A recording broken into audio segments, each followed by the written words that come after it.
The FBI director is now speaking out, Kash Patel, saying that the FBI was kept out of the investigation for 4 days. Okay, this is all new. Now, also, some of the world's best criminal profilers discuss whether there is a puppet master behind the scenes, whether the person that we saw on the doorbell camera is not the only suspect and may actually be controlled by someone else. Well, I was wrong because I thought we would have someone in custody by now, but it seems clear to me that the road we're headed down now is forensic genetic genealogy. But I also think, as I mentioned a long time ago, that if there are 2 or more people, my guess was one of them was dead for the same reason, because of this $1.2 million. That will change your life. It's not like a $25,000 reward that some person's going to blow through in a week. It's $1.2 million. It's a life-changing amount of money. A jet sat fueled on a runway. FBI agents stood ready. Evidence from Nancy Guthrie's home waited to move. And someone said no. That someone was not a suspect. That someone was not a criminal. That someone was the sheriff of Pima County, Arizona. And his decision may have changed everything about this case. Here is what FBI Director Kash Patel just confirmed on the record. The FBI was locked out of the Nancy Guthrie investigation for the first 4 full days. 4 days. The window investigators call the most critical hours in any missing persons case gone. Wasted.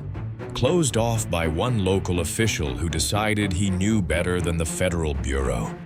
But that is only the beginning of what we now know.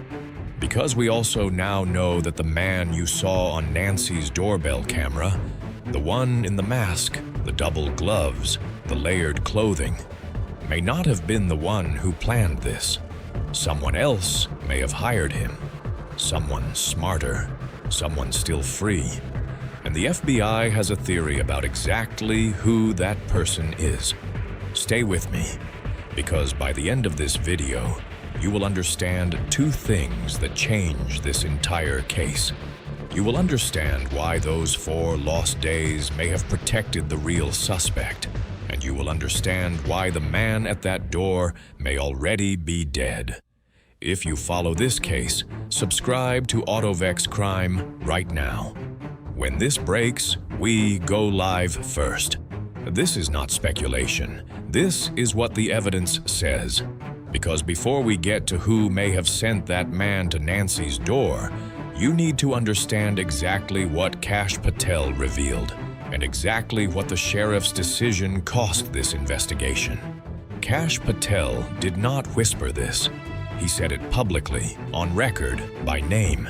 He launched hundreds of FBI agents to Arizona the moment Nancy Guthrie vanished. He offered the full resources of the Federal Bureau. He offered Quantico, the most advanced forensic DNA lab in the world. And then he went further. He said, I had an aircraft. I had a fixed-wing aircraft ready to move it through the night. That plane never left the ground. Sheriff Chris Nanos of Pima County made the call. He chose to send Nancy's DNA evidence to a private lab in Florida, a lab his department already had a working relationship with. Not Quantico, not the FBI. A private facility in another state. Now here is the detail that should stop you cold. Investigators found a rootless hair inside Nancy Guthrie's home. A rootless hair. The kind that can still yield a DNA profile through advanced testing. That hair went to Florida first. It only reached Quantico months later. Months! The sheriff's office responded when pressed. They said coordination with the FBI began without delay. They said decisions were made based on operational needs. They said both labs have worked in close partnership throughout.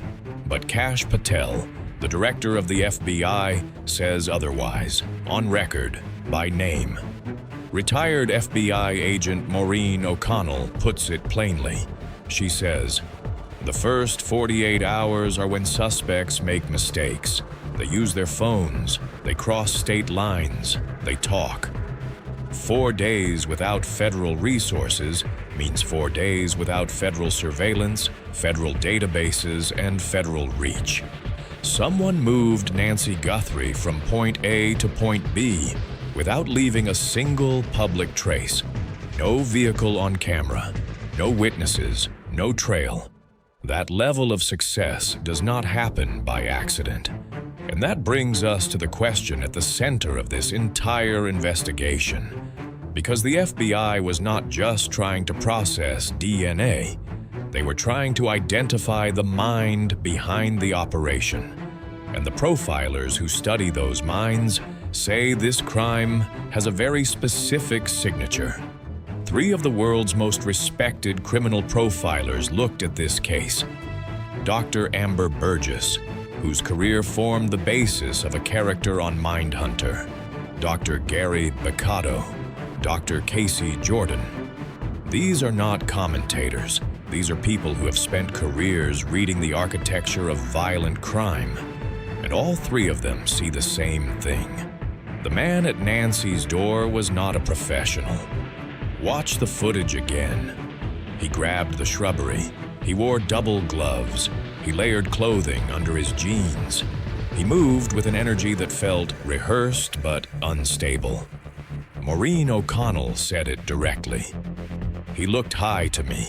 A lot of people, before they do jobs they don't want to do, take a few shots or smoke something to calm down. But here is what should disturb you most. That same man, impaired, erratic, amateur, was part of an operation that succeeded completely. Nancy Guthrie vanished without a trace. No vehicle identified, no route confirmed, no body found. You do not pull that off while high on instinct alone. Someone planned this. Someone with patience, resources, and motive. The profilers identified the signature of that person through 5 specific observations. The crime required advanced knowledge of Nancy's schedule. It required a getaway route that avoided every camera. It required a recruited accomplice willing to be the visible face of the operation. It required a communication blackout that has held for months. And it required a reason, personal, financial, or obsessional, that connects directly to Nancy or her family.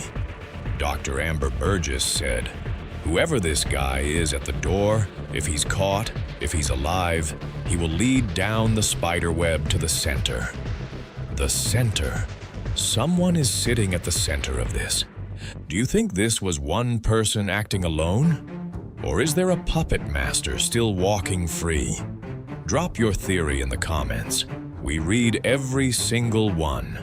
But here is what the profilers believe happened to the man at the door. Because the spider at the center of this web had a very specific problem.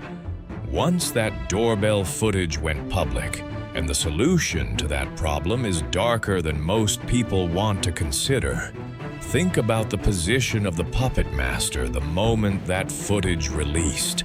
His hired accomplice was now on every screen in America. The reward climbed to $1.2 million. And the one person who could identify him, the man at the door, was suddenly worth more dead than silent. Maureen O'Connell walked through the logic. Imagine the mastermind is thinking, "Meet me here, I've got your money," and then the accomplice is gone within 24 hours. That is not a theory, that is a pattern, and it explains why this case has gone so quiet. But the FBI is not chasing a ghost, they are chasing a connection. Former FBI profiler Jim Fitzgerald made a specific recommendation. He said investigators should go back through 10 years of Savannah Guthrie's emails, correspondence, and communications to her security team. Because he believes the motive for this crime originated with someone who first tried to reach Savannah and failed. Someone who watched Nancy appear on national television beside her famous daughter. Someone who decided that if they could not get through the front door, they would find another way in. Dr. Casey Jordan framed it precisely. It could have been an Uber driver, a service worker, someone who knew of Nancy without Nancy ever knowing them. This case is moving. Subscribe to AutoVex Crime so you don't miss the moment it breaks open. The FBI's current focus has almost certainly shifted to forensic genetic genealogy, the same technique that identified the Golden State Killer. That process takes months, but it does not fail quietly. Who do you think had motive to target Nancy through Savannah? Tell us your theory below. Someone is in a database right now and does not know it yet, because the biggest mistake the puppet master made was believing that silence equals safety. In cases like this one, it never does. Nancy Guthrie is still missing. Not a case file, not a theory.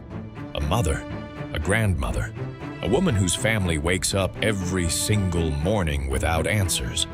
But here is what we know about cases that look like this one. They do not stay silent forever. Someone always talks. An ex-partner, a drinking buddy, someone who noticed a reaction they could not explain. A flinch, a pause, a look that did not belong. Maureen O'Connell calls it leakage. She says, "It's a matter of who's receiving that information and whether they're reporting it." The FBI is patient. The task force is still working. Forensic genealogy builds in the background like pressure behind a wall. Slow, invisible, and then suddenly everything breaks at once.